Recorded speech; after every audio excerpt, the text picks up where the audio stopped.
मेरा नसीब ऐसा ही है बस। मालिक की मर्जी ईश्वरी। मेरा कलेजा निकल गया बिना डांसे के बैठे, बिना कलेजे के। ईश्वर पर भरोसा है, जहाँ सत्य कहने पर भरोसा है, न्याय दिलाएंगे। अभी तक उम्मीद है पैसे को पूरा न्याय मिलेगा। और साध्वी प्रेम बाईसा के पिता वीरमनाथ को उनकी बेटी की मौत का इतना गहरा सदमा लगा है कि पिछले 15 दिनों से उन्होंने अन्न का त्याग कर रखा है, जिसकी वजह से वीरमनाथ की तबीयत भी खराब हो गई। उन्हें जुकाम और बुखार हुआ और हालत जब ज्यादा बिगड़ी तो एमडीएम अस्पताल में एडमिट करवाना पड़ा। वीरमनाथ कहते हैं कि बेटी की मौत के बाद वो टूट से गए हैं और अब हृदय विहीन हो चुके हैं। बस उनका शरीर अब एक ढांचा बनकर रह गया है। वीरमनाथ ने उम्मीद जताई है कि प्रशासन और कानून जल्द ही उनकी बेटी को इंसाफ दिलवाएगा। साध्वी प्रेम बाईसा की मौत कार्डियक अरेस्ट से हुई थी। साध्वी की मौत किसी भी जहरीले पदार्थ या फिर इंजेक्शन की वजह से नहीं हुई थी। इसके बाद भी वीरमनाथ अब कौन सी जांच की बात कर रहे हैं, ये बात कुछ समझ में नहीं आती। क्या कहा डॉक्टर ने? इंजेक्शन लगे। क्या शरीर में क्या हो रहा है? शरीर तो पीछे से झगड़ा हुआ था बस। आप जी कुछ तो बोलिए। मेरा नसीब ऐसा ही है बस। मालिक की मर्जी ईश्वरी हो गई। मेरा कलेजा निकल गया बिना डांसे के बैठे, बिना कलेजे के। ईश्वर पर भरोसा है, जहाँ सत्य कहने पर भरोसा है, न्याय दिलाएंगे। अभी तक उम्मीद है पूरा पैसे को पूरा न्याय मिलेगा। और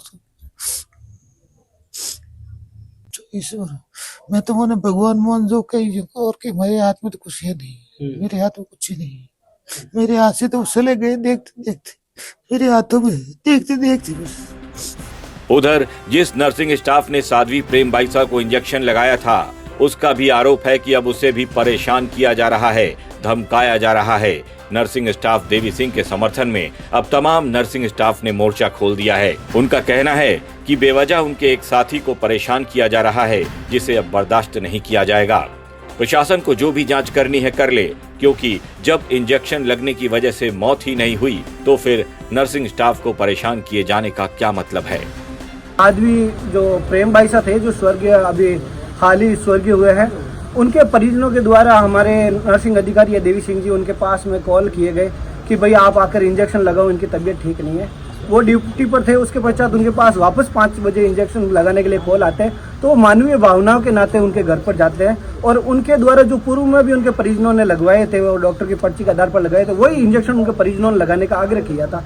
तो उन्होंने लगाए और वो उन्होंने ये भी कहा कि आप अस्पताल ले जाना चाहिए, और वो घर आ गए। तो आधे घंटे बाद उनके पास कॉल आता है कि उनकी तबीयत बिगड़ रही है। तो उन्होंने कहा आप अस्पताल ले जाओ, जहाँ भी जरूरत पड़े मैं भी आपकी मदद के लिए आऊँगा, सरकारी में ले जाओ तो वहाँ भी मैं आपके साथ रहूँगा। ये उनके द्वारा जो दिया गया, ये आमतौर पर राजस्थान अपितु हर गांव ढाणी के अंदर एक नर्सिंग अधिकारी ही पहुंचकर प्राथमिक तौर पर मरीजों की मदद करता है। उसकी कभी ये भावना नहीं रहती है कि वो कभी किसी का बुरा करे।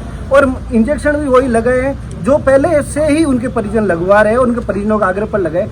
इस प्रकार से नर्सिंग अधिकारी को अपमानित करना, उनके खिलाफ कार्रवाई करना, ना ही कहीं पोस्टमार्टम रिपोर्ट के अंदर उनके द्वारा जो हमें दिया गया कि पोस्टमार्टम रिपोर्ट में भी कहीं कोई ऐसा नहीं आया कि उन इंजेक्शनों की वजह से उनकी मृत्यु हुई है। फिर भी बार बार पत्रकार द्वारा कंपाउंडर शब्द का इस्तेमाल करना, सारी रूपरेखा उसको साइड में रख के एक नर्सिंग अधिकारी के ऊपर ही फोकस करना, जो मात्र मानवीय भावनाओं में वहां गया, अपना समय निकाल कर गया और मदद के तौर पर गया, उसे ही टॉर्चर करना कहाँ उचित है। आज अस्पतालों के अंदर आप हर वार्ड में जाओगे तो डेक्सोना और डाइक्लोफेनेक जैसे इंजेक्शन मरीजों के आमतौर पर लगाए जाते हैं और ये हमेशा उनकी जान बचाने के लिए लगाए जाते हैं। कोई भी तदापई ऐसे कोई बात नहीं करता किसी मरीज की वो जान लेने की कोशिश करे, लेकिन फिर भी सरकार को इस पर जांच करनी चाहिए या आगे उनको देखना चाहिए। परंतु अगर मृत्यु का कारण वो इंजेक्शन नहीं है तो एक नर्सिंग अधिकारी को ही उसी के मैटर को उछालना और उसी को फंसाना, ये हमें नर्सेज को कदाचित स्वीकार्य नहीं है। साध्वी प्रेम बाईसा अब इस दुनिया में नहीं है।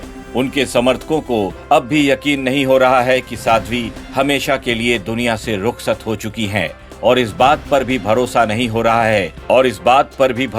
हो रहा है कि इतनी कम उम्र में उनकी मौत कार्डियक अरेस्ट से कैसे हो सकती है।